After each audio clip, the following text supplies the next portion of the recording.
चलिए अब हम एक प्रॉब्लम को सॉल्व कर लेते हैं।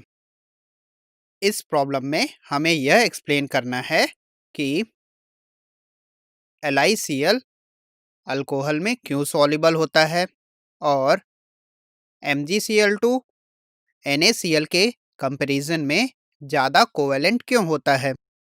साथ ही साथ हमें यह भी एक्सप्लेन करना है कि LiBr का मेल्टिंग पॉइंट LiF से कम क्यों होता है।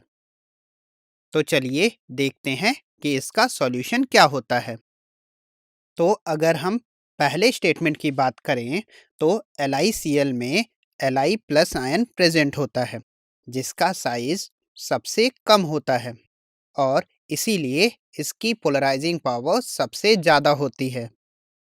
एज द रिजल्ट LiCl एक कोवेलेंट कंपाउंड होता है और यही रीज़न होता है कि LiCl अल्कोहल में डिज़ोल्व हो जाता है। और अगर हम सेकेंड स्टेटमेंट को देखें तो MgCl2 में Mg2 प्लस आयन के फॉर्म में प्रेजेंट होता है, वहीं NaCl में सोडियम Na प्लस आयन के फॉर्म में प्रेजेंट होता है।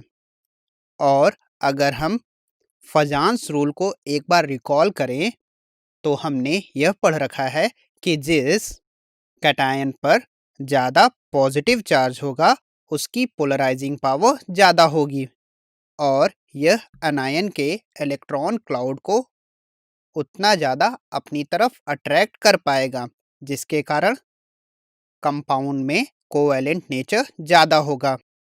सिंस यहाँ पर मैग्नीशियम पर ज़्यादा पॉजिटिव चार्ज है इसीलिए मैग्नीशियम का कंपाउंड MgCl2 ज़्यादा कोवैलेंट होता है।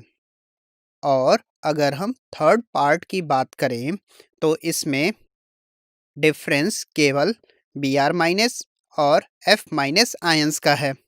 तो Br- आयन का साइज ज़्यादा होने के कारण फजान रूल के अकॉर्डिंग इसकी पोलराइजेबिलिटी ज़्यादा होगी, यानी कि कैटायंस इसके इलेक्ट्रॉन क्लाउड्स को आसानी से अपनी तरफ खींच सकते हैं जिसके कारण ब्रोमाइड आयन के कंपाउंड्स में कोवैलेंट नेचर ज़्यादा होगा।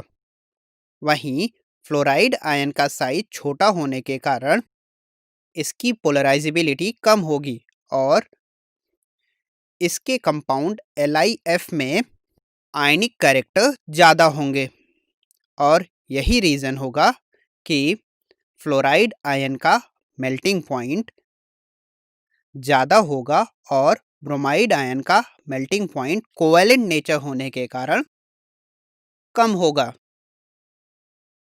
आई होप आप इस प्रॉब्लम को समझ गए होंगे।